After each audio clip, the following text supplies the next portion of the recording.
Olha, queria falar contigo um bocadinho da aplicabilidade e da eficácia, já começámos a falar um bocadinho disso, da aplicabilidade e da eficácia destes modelos. Já disseste aí coisas muito importantes, nomeadamente a proximidade do paciente com estes modelos, não é? Que é um aspecto importante. Mas a própria teoria em si mesma tem alguma sofisticação, não é? Um bocadinho complexa. Quanto é que esta teoria, estas teorias, estes modelos terapêuticos têm tanto rico e complexo como de inalcançável no plano metacognitivo para os próprios pacientes, terapeutas e pacientes? Terapeutas e pacientes. Pois, mais uma vez estamos a falar, quer dizer, temos que pensar sobre o que é que estamos a falar, não é? Exato. Porque se eu pensar, por exemplo, na terapia narrativa, que é mais fácil para mim partir deste modelo, se pensar em termos da terapia narrativa, o modelo do meu ponto de vista, é suscetível de ser ensinado, embora seja complicado. Eu acho que eu tenho alguma experiência de supervisão de terapia narrativa, mesmo supervisão através de vídeos e discussão de casos, mas a supervisão através de vídeos é sempre mais interessante, não é? Porque a gente vê de facto o que é que está a acontecer. Exatamente.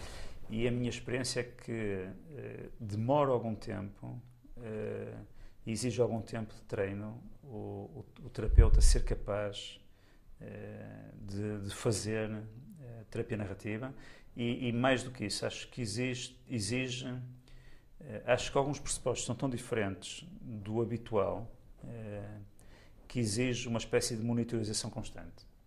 Automonitorização? Automonitorização, eventualmente heteromonitorização, mas sobretudo a automonitorização. Ou seja, eu acho que é muito simples, até por razões de natureza cultural, nós assumirmos pressupostos que são antagónicos com os da terapia narrativa. Eu dou-te 2 exemplos. O pressuposto da interioridade, não é? De que as pessoas têm um interior e que este interior tem determinadas características e que existem características desta interioridade que explicam os resultados que nós observamos. Isto é completamente intuitivo, a gente pensa assim no cotidiano. Exato. E, portanto, ou o terapeuta consegue, mais uma vez como o Barão de Munchausen, tirar-se desta realidade, ou então começa a fazer uma espécie, eu já vi isto acontecer, começa a fazer uma espécie de terapia narrativa travestida.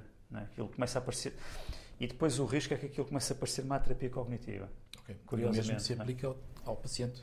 E eu aqui não... É assim... Eu, em relação aos pacientes, aos clientes, eu acho que as pessoas são mais espertas do que a gente pensa. Okay. E, portanto, acho... Mais os terapeutas, às vezes.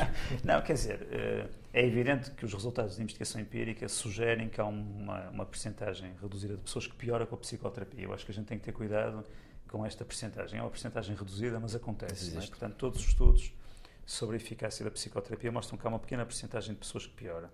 E que temos que compreender melhor o que é que acontece com estas pessoas, não é? É muito provável que parte do que acontece aqui tenha a ver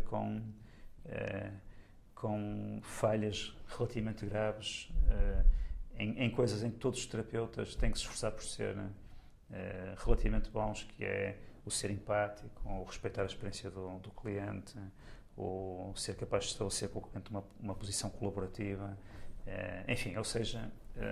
É provável que grande parte destas coisas tenha a ver com falência de variáveis relacionais que são centrais em psicoterapia e que a investigação sugere sistematicamente que têm um impacto considerável nos resultados terapêuticos e um impacto sólido, não é? E, portanto, não importa se estamos a fazer EFT ou se estamos a fazer terapia centrada nas soluções, se o terapeuta não conseguir estabelecer empatia com o cliente, não vai conseguir fazer terapia nenhuma. Esse é um fator comum, claríssimo. É um fator comum, exatamente. Cada vez mais claro, não é? Em relação aos clientes, é assim, eu acho que, por exemplo, deixa-me dar-te um exemplo concreto para perceber o que é que eu quero dizer.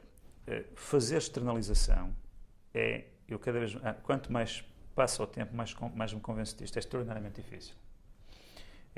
Fazer externalização de um modo adequado e sistemático com um cliente, do princípio até ao fim, é difícil.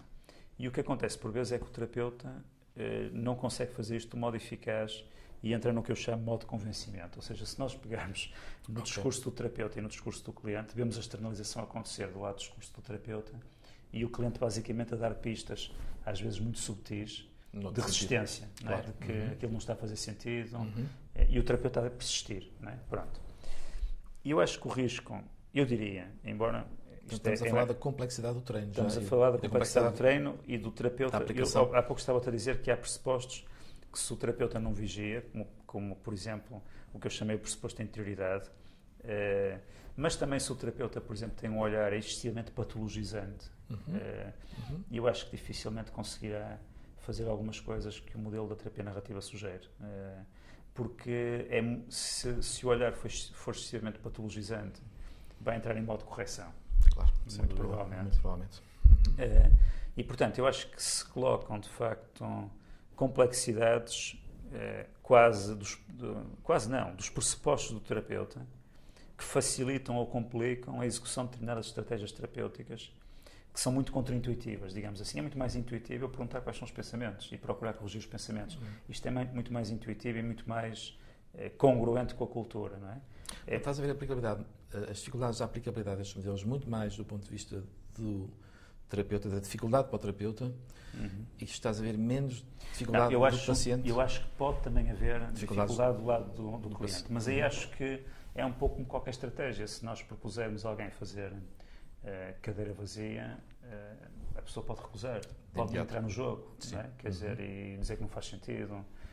Ou tentar fazer e não conseguir. Ou meramente esta abertura para a multiplicidade do eu pode ser difícil. Ou fazer de um modo, às vezes também penso que isto acontece, fazer de um modo mecânico e ritualístico. E, portanto, se as pessoas fazem as coisas de um modo mecânico e ritualístico, sem convicção, não são capazes de experienciar. Não experienciam. Claro. Não é? E eu acho que, independentemente, acho que isto, também estou cada vez mais firmemente convencido disto, que as técnicas diferentes não podem ser só que mesmo as técnicas cognitivas, por exemplo, são técnicas que suscitam experienciações diferentes e, portanto, que são mais holísticas, digamos assim, do que meramente produzir uma mudança cognitiva. Acho que produzem mudanças noutros níveis, não é? Quando eu falava há pouco que as técnicas produzem experienciações diferentes, eu acho que isto é válido para as boas técnicas terapêuticas, seja cadeira vazia, seja desafio cognitivo, seja externalização, e, portanto, acho que o que permite é, de facto, a pessoa ver a sua experiência de outro ponto de vista. Não é? É engraçado, por exemplo, quando utilizamos, como na formação de ontem, exercícios de treino, não é? Às vezes muito simples, coisas muito simples, com meia dúzia de perguntas, que à primeira vista podem parecer coisas relativamente triviais. Muitas vezes as pessoas experienciam o que elas dizem, vê uma espécie de luz ao fundo do túnel. E eu acho que é isto que a gente depois procura segurar na psicoterapia, não é? Manter por mais tempo, portanto, manter esta experienciação de uma realidade diferente durante mais tempo. E é curioso porque algumas conseguem fazer, mesmo em treino, outras não. Outras, para elas, aquilo não faz sentido nenhum, não é? E, portanto, eu acho que o mesmo acontece na psicoterapia. Não é? Com o paciente, não é? Com o paciente, claro. E, portanto, não vês dificuldades maiores do que na média das... Não, eu acho que se o terapeuta utiliza a técnica de um modo... que temos duas hipóteses, não é? Quer dizer, ou o terapeuta utiliza a técnica de um modo desadequado e o cliente não tem qualquer ressonância nele, não é? Ou, quando muito, que gera algum mal-estar relacional e, portanto, podemos ter uma ruptura da aliança subsequente a isto. É possível que aconteça. Ou então, se o terapeuta executa a técnica de um modo adequado, isto por si só não garante, como com qualquer outra técnica, que o cliente adira à técnica, porque pode não fazer sentido para ele, não é? Ok. Para ti seria claramente um mau caminho, por exemplo, uma abordagem clássica, de psicodidática, educacional, tentar convencer o paciente do nosso modelo, isto é, vender-lhe a multiplicidade do eu, etc. como... Não, acho que não faz sentido nenhum. Nenhum, não é? Nenhum, acho que não faz sentido nenhum. Pode ser contraproducente, não é isto? Acho que sim, acho que não faz sentido nenhum. Quer dizer, pelo menos, eu diria, e eu ainda ontem me fizeram essa pergunta também na formação em torno da externalização, e eu diria que seria muito sumário, digamos assim, muito sintético na explicação, se tivesse que a dar. Pronto, porque as pessoas, obviamente, têm direito a ser... Podemos ter alguém que nos diz, mas eu quero perceber, explique-me, claro, não é? Obviamente. Pronto, e aí nós não nos podemos furtar a explicar, como é óbvio. Mas eu seria muito... Lembro-me de uma cliente com que trabalhei que me obrigou a falar 1 hora do meu modelo teórico, e eu, quando dei conta, tinha passado uma sessão. Claro. Porque ela era, de facto, persuasiva, ia-me fazendo perguntas antes de querer entrar no processo, e eu cheguei ao fim da sessão e disse, nós podemos continuar mais 10 sessões, a falar sobre o modelo teórico, nada de novo vai acontecer na sua vida. Portanto, é uma decisão Exatamente. sua. Até uma forma de resistência também, não é? Claro, Uma forma de evidentemente. resistência. Evidentemente.